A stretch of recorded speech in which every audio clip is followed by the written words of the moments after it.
Et bonjour à tous, on se retrouve dans cette nouvelle vidéo afin de vous présenter la solution Azure ATP, à savoir Azure Threat Protection, Azure Advanced Threat Protection. Alors en guise de plan, donc, je vais vous présenter la solution, je vais vous présenter l'architecture de la solution et le nouveauté, parce qu'il faut savoir que comme c'est une solution cloud, l'Azure ATP a des nouveautés à peu près tous les mois. Donc ouais, ils sont très actifs, donc les développeurs de chez Microsoft.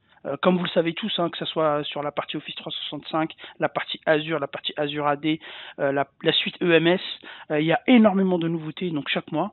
Il faut savoir que donc Azure ATP a beaucoup de nouveautés tous les mois, donc ce qui permet d'avoir une plateforme à jour de manière continue durant toute l'année. Donc Azure ATP, tout simplement, qu'est-ce que c'est? C'est tout simplement, comme je vous l'ai dit la dernière fois, c'est une solution cloud qui permet de détecter donc les menaces, attaques, des activités suspectes et malveillantes au sein d'un système d'information, tout simplement. Donc c'est un outil. Si vous avez suivi la formation ATA, donc Advanced Threat Analytics, c'est la même chose que Microsoft ATA, sauf que ici, l'Ata Center, en fait, donc l'intelligence qui permet de détecter donc les menaces, les attaques, etc., se trouve dans le cloud. C'est pour ça qu'on l'appelle Azure ATP, tout simplement. Donc, bien entendu, comme je vous l'ai dit, Azure ATP, il va se baser sur le trafic Active Directory pour pouvoir donc détecter ces activités suspectes, ces menaces, ces attaques malveillantes, s'il y a un brute force, etc., etc. Donc en fait, sa source principale est l'Active Directory, parce qu'on le sait tous, la pierre angulaire dans un système d'information, c'est l'identité, c'est donc l'Active Directory dans la plupart des entreprises. C'est pour ça que Microsoft a mis en place une solution qui se base donc sur l'Active Directory pour pouvoir donc vous protéger contre tout type d'attaque et de menaces. Alors, bien entendu, le Azure ATP, il est capable, en fait, dans une chaîne de cyberattaque classique, donc qui se base sur la reconnaissance, le mouvement latéral et le domaine de dominance, donc la persistance. Donc, il est capable de briser cette chaîne, donc en termes de cyberattaque. Donc, il va pouvoir agir au niveau de la reconnaissance. Il va pouvoir agir au niveau du mouvement latéral et également au niveau de la persistance. Donc, ça veut dire qu'il va agir à tous les niveaux dans une chaîne donc de cyberattaque. Alors, bien entendu, il est capable donc de cibler tous les types d'attaques, à savoir donc les attaques malveillantes, les comportements anormaux. Qu'est-ce que j'entends par comportements anormaux? C'est tout simplement le fait de voir une anomalie dans le système d'information et donc lui directement il va le détecter.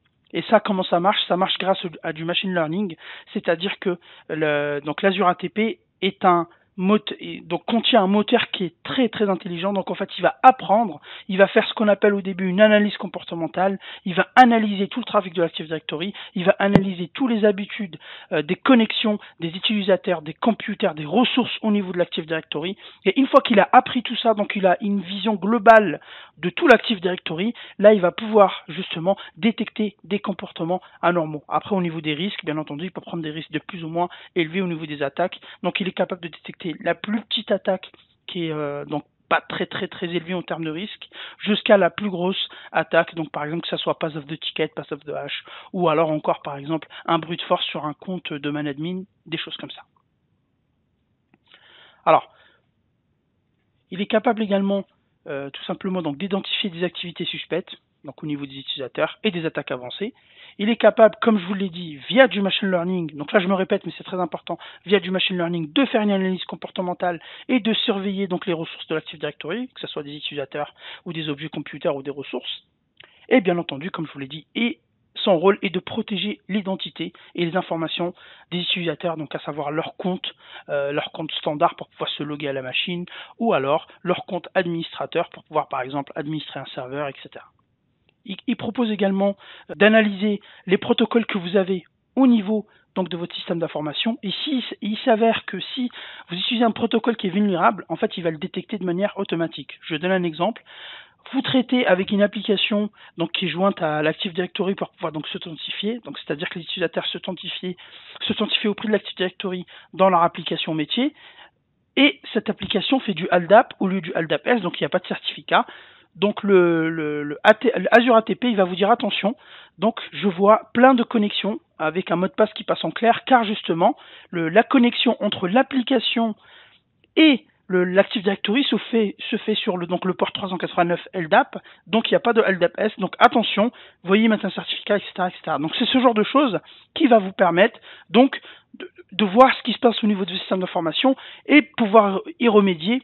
Et après, donc forcément, vous serez plus ou moins optimal et plus ou moins sécure donc depuis l'interne. Alors, il faut savoir que Azure ATP ne fait pas de remédiation, c'est-à-dire qu'il est là, lui, simplement pour vous avertir et vous donner des alertes. Mais en aucun cas, il va faire des remédiations, c'est-à-dire qu'il va corriger des erreurs à votre place. Par contre, il vous donnera des recommandations écrites par Microsoft pour pouvoir justement donc corriger vos failles de sécurité.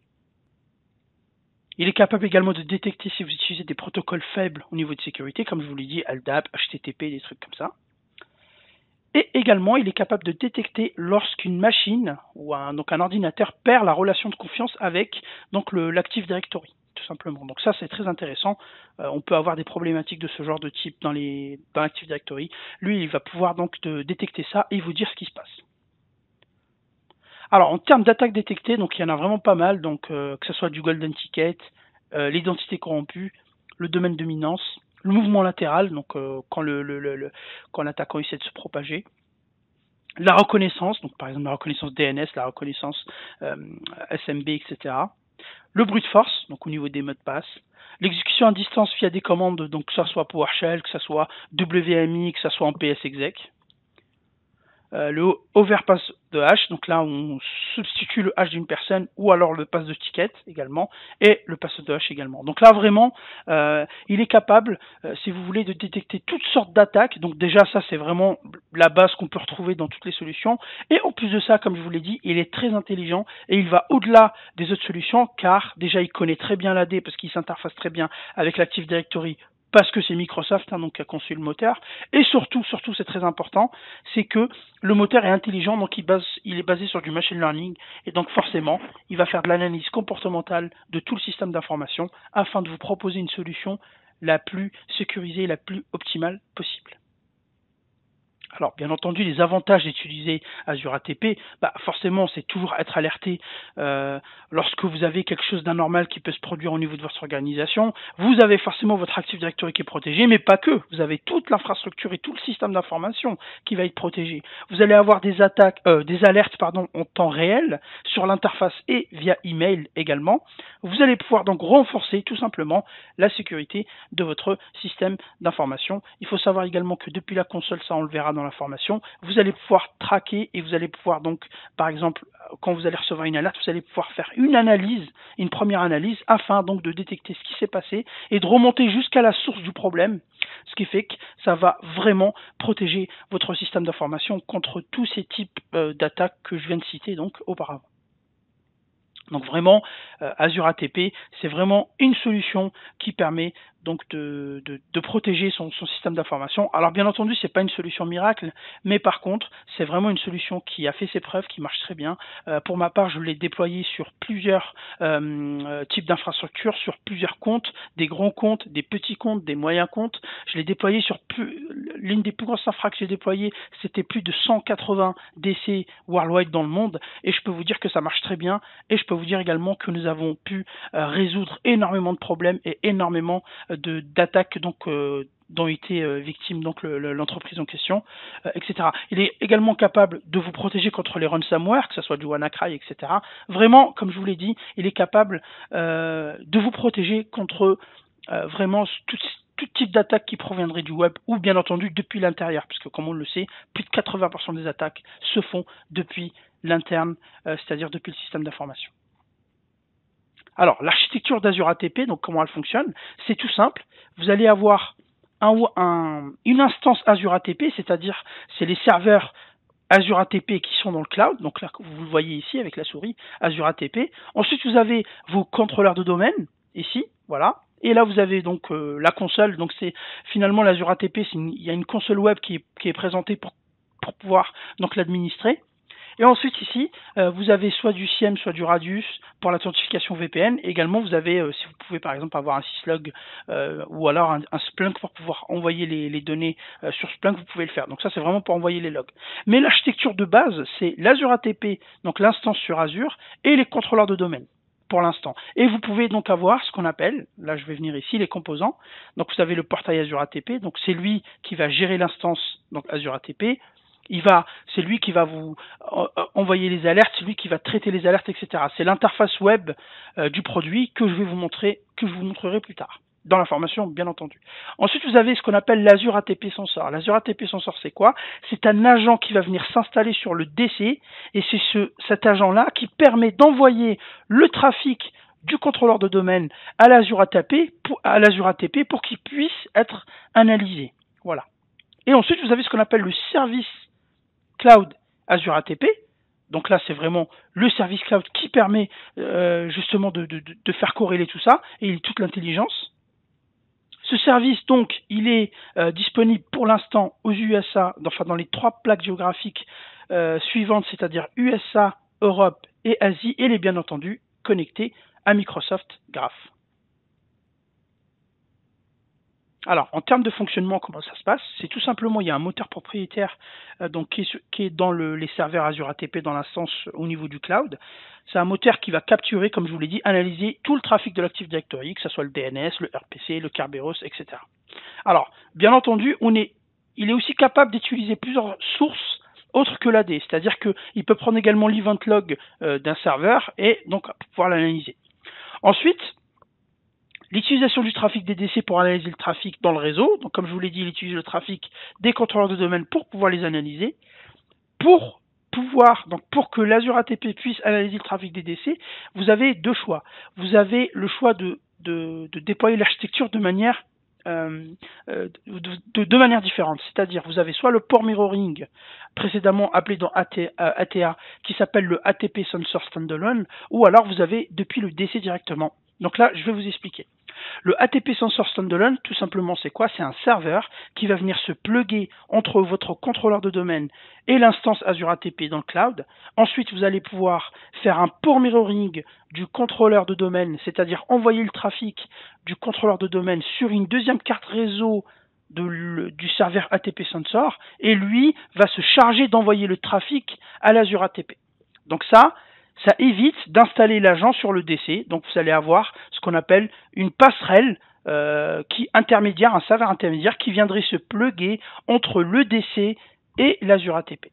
Et le deuxième choix, c'est tout simplement un Azure ATP Sensor, c'est-à-dire que c'est un agent que vous allez directement installer sur le contrôleur de domaine. Et c'est cet agent qui va donc finalement prendre le trafic directement et l'envoyer. Donc là, ça vous évite d'avoir des serveurs en plus et ça vous évite aussi de configurer le port mirroring afin d'envoyer donc le trafic du DC vers ce fameux serveur standalone. Donc là, vous avez 2 types d'architecture. Bien entendu, en fonction de vos besoins et en fonction de votre infrastructure, vous allez choisir la 1 ou la 2. Sachez qu'on est également capable de merger les 2 solutions dans la même infrastructure. C'est-à-dire que par exemple, si vous avez des DC en Allemagne, vous allez pouvoir les faire avec l'Azure ATP Sensor, c'est-à-dire que vous allez installer directement les agents sur les DC. Et si vous avez des DC, admettons, en France, vous allez pouvoir faire du port mirroring, donc à savoir le ATP Sensor. C'est-à-dire, je vais me répéter encore une fois, vous allez avoir un serveur qui va venir se plugger entre le contrôleur de domaine et l'Azure ATP. Ensuite, vous allez faire un port mirroring du switch où est branché donc le DC pour pouvoir envoyer tout le trafic sur une carte réseau du serveur, donc celui qui en frontière entre le DC et l'Azure ATP, et ensuite ce dernier va envoyer le trafic tout simplement à l'Azure ATP. Donc là voilà, vous avez 2 méthodes différentes. Alors bien entendu, la plus simple, c'est d'installer directement l'agent sur les DC, mais il faut savoir qu'en fonction des infrastructures, en fonction donc des organisations, des fois c'est pas toujours possible d'installer des agents. C'est pour ça que Microsoft a mis au point tout simplement une alternative qui s'appelle donc le ATP Sensor Standalone. Alors, donc, comme je vous l'ai dit tout à l'heure en guise d'introduction, il y a énormément de nouveautés tous les mois. Donc là, par exemple, les nouveautés du mois de janvier. Donc là, vous avez donc des alertes en fait qui sont connues et qui sont répertoriées. Donc là, il est capable de détecter de nouvelles alertes, comme le remote code exécution over DNS. Donc là, c'est encore en preview. Il est également capable il est également capable de vous proposer 72 heures pour pouvoir en fait donc updater votre sensor. Donc là c'est pour faire ce qu'on appelle tout simplement de l'update en fait progressif, d'accord, pour pas justement se faire update directement. Vous pouvez donc attendre un laps de temps avant de faire l'update. Il est également capable, donc dans une nouvelle type d'attaque, d'alerte, donc la data exfiltration vers SMB, par exemple. Donc là, c'est encore en preview. Et il est également capable donc de détecter ce nouveau type d'attaque, donc le suspected golden ticket usage. Voilà, donc j'espère que cette vidéo vous a plu. Et puis, je vous dis à très bientôt pour la suite. Merci.